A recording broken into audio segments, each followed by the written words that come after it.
por estar comigo hoje no Desfrutando a Vida Diária. Sabe, todos queremos desfrutar nossas vidas. E para que possa fazer isso, você tem que ter um bom relacionamento consigo. E você pode se surpreender consigo mesmo.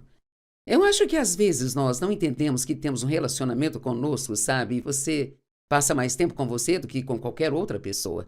E se você não gosta de si mesmo, então realmente não vai desfrutar muito dos seus dias. E eu quero falar hoje sobre a busca pelo valor próprio. Acho que todo mundo quer acreditar que eles importam. E muitas pessoas, especialmente pessoas que ainda não receberam a Cristo como Salvador, isto é uma grande questão para elas. Para que estou aqui? Eu realmente importo? Qual é o meu propósito? Mas a busca pelo valor próprio pode terminar em Jesus. Quando você entende que você vale muito mais do que pode imaginar, porque Ele morreu por você e a forma que Ele morreu, a morte dolorosa que Ele teve. E Jesus não precisava vir e fazer o que Ele fez. Agora imagine vir do céu em toda a sua glória, sendo Deus, humilhar-se a si mesmo e morrer numa cruz. E a Bíblia diz que Ele morreu por nós, sendo nós ainda pecadores. Ele morreu por nós. E antes mesmo de nos importarmos, Ele pagou o preço da nossa liberdade. Muitas pessoas se sentem inúteis. Alguém aqui já se sentiu inútil? Certamente eu já. E fiz isso uma boa parte da minha vida. E essa palavra inútil significa não serve para nada, não presta, sem nenhum valor, lixo, um incapaz, que não tem nada que alguém queira, sem uso. Isso pode ocorrer por meio de abuso verbal, emocional, físico ou sexual, por meio da rejeição ou do abandono. Deus certamente nunca quer que nos sintamos inúteis. Isso ocorre se dermos ouvidos ou não reconhecermos que muitos desses pensamentos que temos vêm de Satanás, que os coloca em nossa mente. E eu me atreveria a dizer que a grande maioria do mundo realmente não entende que as coisas negativas que vêm à sua mente, sobre a vida em geral, sobre si mesmos, não são pensamentos seus.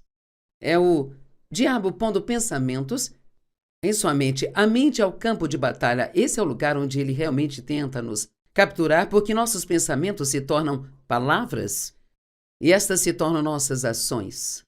E à medida que aprendemos a palavra, a Bíblia, somente renovada, e você aprende a pensar de acordo com a palavra, não a pensar de acordo com o mundo. Não devemos nos conformar com o mundo, mas sermos transformados pela inteira renovação da nossa mente. E eu quero parar e dizer que, se esta mensagem fizer bem a você, você tem que tomar a decisão de que vai parar de viver de acordo com o que sente. Só porque você se sente inútil ou sente que você não tem um propósito, os sentimentos são muito inconstantes. Eles não te ministram a verdade. Podem ser bons quando são bons, mas podem ser muito ruins quando são ruins. E o problema dos sentimentos é que eles podem mudar em um instante, sem qualquer motivo. Você pode se sentir de um jeito quando vai para a cama e totalmente diferente quando se levanta. E assim, as pessoas às vezes, quando se sentem inúteis, tentam encobrir isso. E duas das maneiras pelas quais sei que as pessoas tentam encobrir o sentimento de inutilidade, e o exato oposto disso é a timidez extrema. Eles se isolam e se afastam de tudo.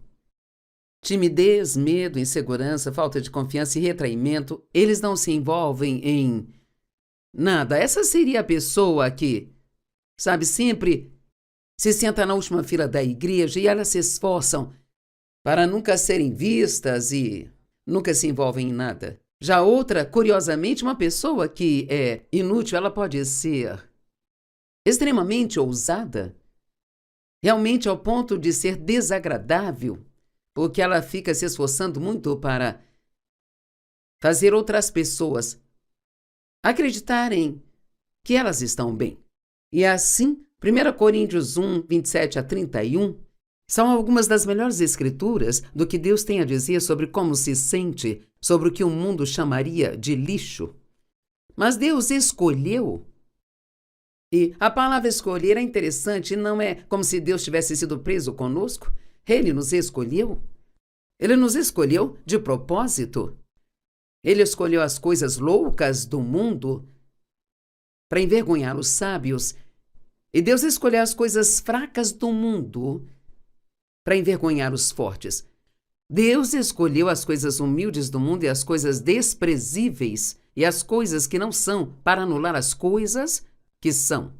Noutras palavras, sabe, o mundo está cheio de pessoas que estão cheias de si mesmas e elas desprezam muitas outras pessoas e Deus propositalmente escolhe aquelas pessoas que o mundo desprezaria e faz grandes coisas através delas para provar aquelas outras que elas não são os figurões que pensam que são.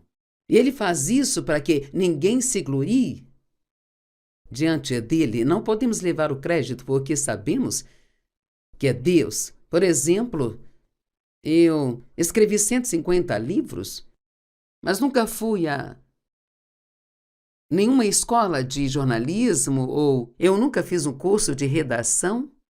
Eu preguei milhares de sermões e nunca tive ninguém me ensinando como montar um sermão.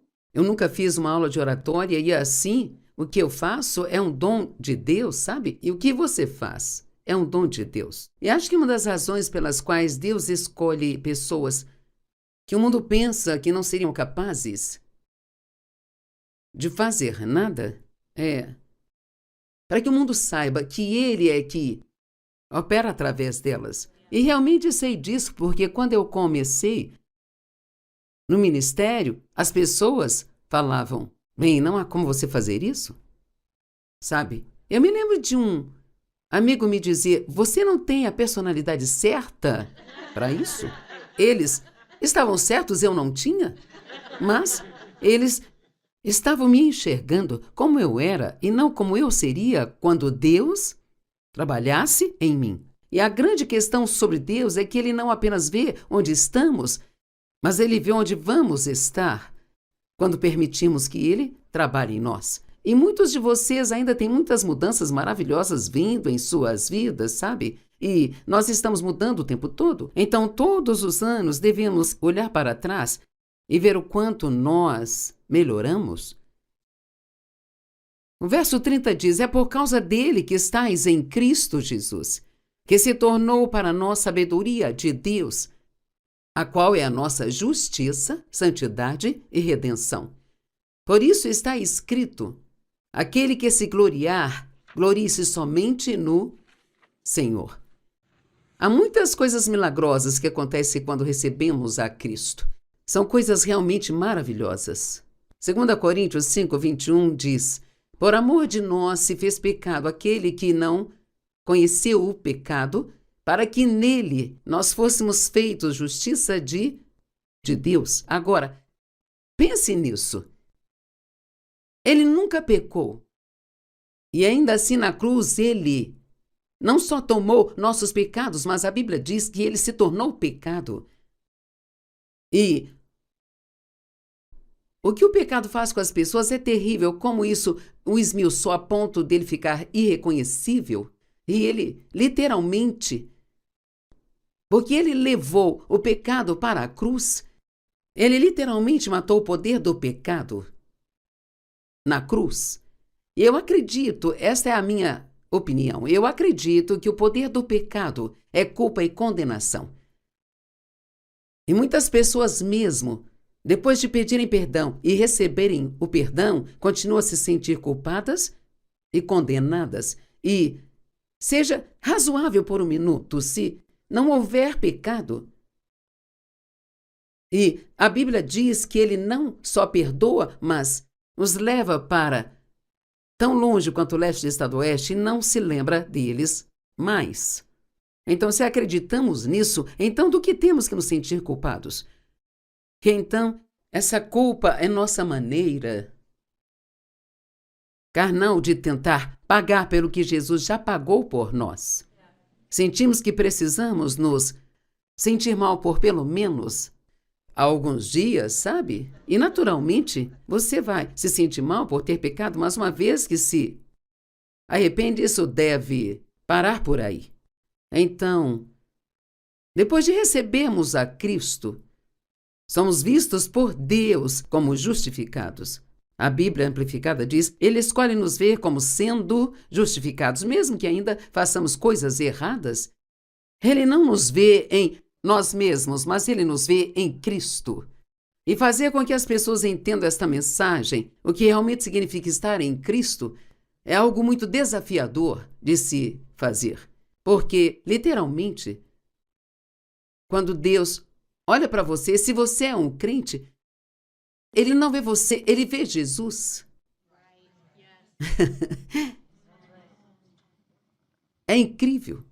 Deus escolheu nos amar e nos enxergar como irrepreensíveis porque Ele quis. Ele tem o direito de fazer o que Ele quiser. Então, a Bíblia diz que Ele fez isso porque isso agradou a Ele. Sabe? Por que Deus, Ele nos criou? Ele precisava que o adorássemos? Bem, na verdade não, Ele tinha os anjos para isso. Então, Ele nos criou para que pudéssemos amá-lo? Bem, sim, Deus quer que nós o amemos, mas não é por isso que Ele nos criou, porque Deus não precisava de nada. Temos que entender que Ele não precisa ser amado, nem mesmo no que diz respeito ao seu mandamento de que devemos amá-lo. Isso é mais para nós do que para Ele. Deus criou você porque Ele queria alguém para amar.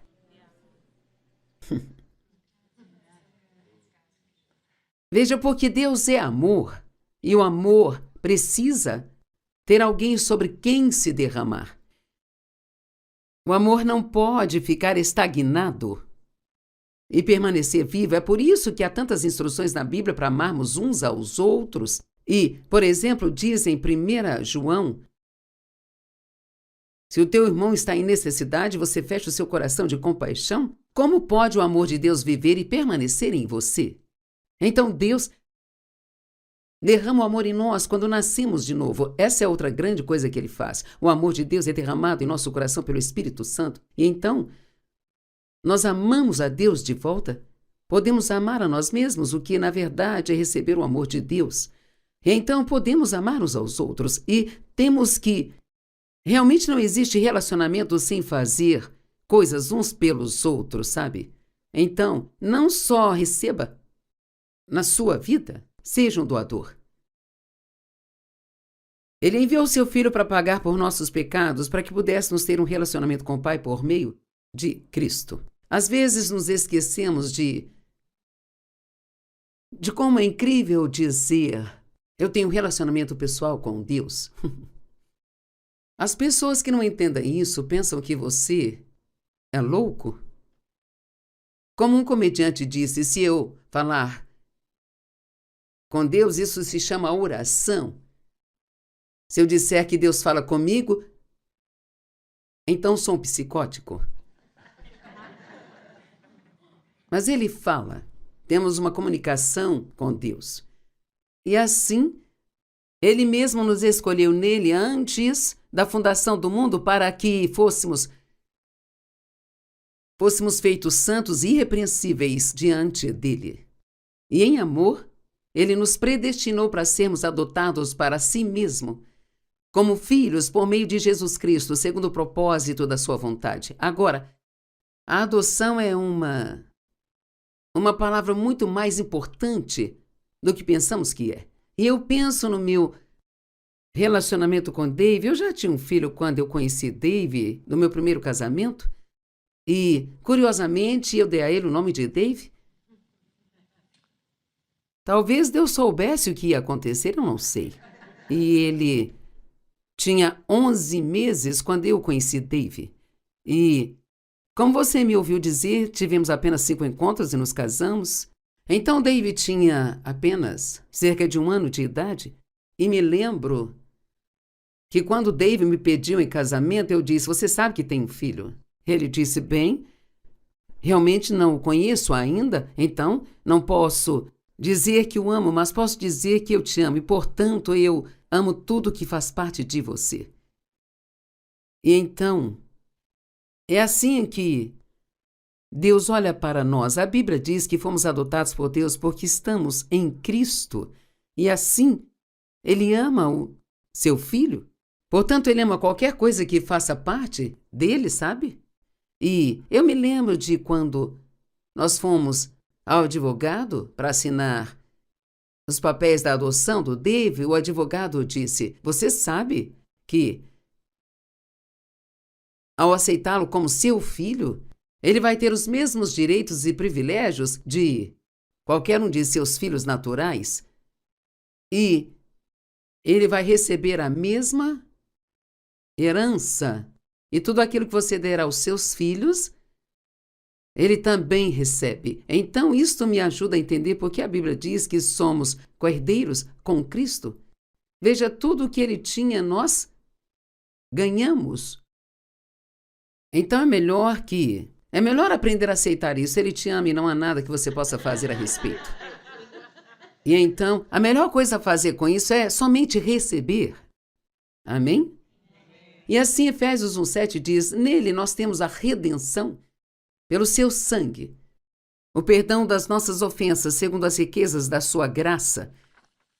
Agora, e quanto ao seu valor? Bem, Deus atribui valor a nós. Nós não merecemos isso. Ele apenas nos atribui isso. E Isaías 43, do 1 ao 4, diz, mas agora assim diz o Senhor, aquele que te criou, ó Jacó, aquele que te formou, ó Israel. Não temas, porque eu te remi, eu te chamei pelo meu nome, você é meu. Agora, sim, ele estava falando com Israel, mas agora fazemos parte de Israel porque fomos enxertados nele. Então ele não está apenas falando com a terra de Israel, ou com Abraão, ou com Jacó. Ele está falando conosco também. Agora veja isso, porque você é precioso aos meus olhos. Pense nisso. E honrado, eu te amei e dei o Egito em resgate por ti, a Etiópia e Sebá em troca por sua vida. Gálatas 3, 13 e 14. Cristo comprou a nossa liberdade, redimindo-nos da maldição da lei e da sua condenação por si mesmo, tornando-se maldição por nós. Porque está escrito, maldito todo aquele que for pendurado no madeiro e for crucificado. Foi para esse fim que, através de receber a Cristo Jesus, não é incrível que tudo que temos que fazer é receber? Nós não somos salvos, não inalamos o Espírito Santo, não somos curados, não obtemos nossa vitória. Nós apenas recebemos. Todo o trabalho já foi feito, nós apenas recebemos. É como se a razão pela qual temos tanta dificuldade em entender é porque parece bom demais para ser verdade, sabe? Estamos tão acostumados no mundo a merecer e esmerar e não podemos fazer isso com Jesus. Para que por meio de Cristo Jesus, para que a bênção prometida a Abraão viesse sobre os gentios, para que nós pela fé recebêssemos o cumprimento da promessa do Espírito Santo de Deus. Num dos meus ensinamentos que estão chegando, eu vou falar sobre como é maravilhoso ter o Espírito Santo vivendo em nós. Sabe, eu acho que às vezes quando você já é salvo por um tempo, tende-se a acostumar tanto com a presença de Deus em sua vida que você meio que dá isso como garantido. Uma vez eu disse ao Senhor, por que você não faz as coisas que costumava fazer quando eu fui salva lá atrás? E ele disse, eu ainda faço, você é que se acostumou. Agora pense um pouco nisso. Se pudéssemos ser tão animados quanto éramos no começo, seria maravilhoso. 1 Coríntios 6, 19 e 20. Não sabeis que o vosso corpo é o templo, o próprio santuário ou o lar do Espírito Santo? Isso me pega toda vez que penso nisso. Nós somos o lar de Deus. Eu estou aqui, sou de carne e sangue, mas Deus vive em mim, em meu coração. Às vezes eu gosto de me elogiar por isso. A quem você recebeu como dom de Deus, você não é de si mesmo. Você foi comprado por um preço, adquirido com preciosidade e pago e feito dele. Então, honre a Deus, glorifique-o em seu corpo. Ele está dizendo, porque você pertence a Deus agora, haja como tal. Você foi feito uma nova criatura em Cristo. As coisas velhas passaram e tudo se fez novo. E todas essas coisas que eu estou falando só podem ser recebidas pela fé. Não é um sentimento, não é algo que você vê, é algo em seu coração. Você recebe pela fé. E o melhor exemplo que eu conheço, e vou tentar passar por essa história rapidamente, porque realmente não tenho muito tempo. Jonatas era filho do rei Saul, e Jonatas e Davi, que mais tarde se tornou rei, tinham um relacionamento de aliança, e quando eles entraram no relacionamento de aliança, tudo que um deles tinha pertencia ao outro, e tudo que o outro tinha pertencia a ele e era dos seus descendentes. Sabe? E tempos depois de Jonatas ter morrido, Davi se lembrou de sua aliança com ele e foi a um servo chamado Ziba e disse: resta alguém da casa de Saul para que eu possa ser bondoso por causa de Jonatas? Então é como se Deus dissesse: tem alguém por aí com quem eu possa ser bondoso por causa de Jesus? Não porque você se esmerou ou mereceu isso. Ele disse: bem, Jonatas tem um filho chamado Mefibosete, mas ele é coxo dos pés. E Mefibosete estava realmente escondido num lugar chamado Lodebar, quando na verdade ele poderia ter ido ao palácio a qualquer hora e exigido seus direitos como neto do rei Saul, mas por causa de como se sentia sobre si, ele não fez isso. Só se escondeu. Quantas bênçãos perdemos que nem pedimos a Deus por causa da maneira como nos sentimos sobre nós. E assim, quando Davi trouxe Mefibosete ao palácio, Mefibosete se curvou para reverenciá-lo e disse: o que você gostaria de ter de um cão morto como eu? Nós vemos aqui que a sua atitude sobre si mesmo era a razão pela qual ele estava morando em um buraco chamado Lodebar. Para resumir a história, Davi o levou ao palácio, ordenou seus servos que cuidassem dele e disse: você vai receber tudo aquilo que é seu e sempre comerá à mesa do rei. E a história termina dizendo, e sabe, eu amo isso. Mefibosete habitou em Jerusalém, pois comia continuamente à mesa do rei, embora fosse coxo dos 2 pés. Então acho que isso nos descreve muito bem. Sabe, somos coxos, nós temos fraquezas, falhas, temos defeitos, mas por causa de Jesus, sempre podemos comer à mesa do rei. Amém? Vamos lá, vamos louvar a Deus.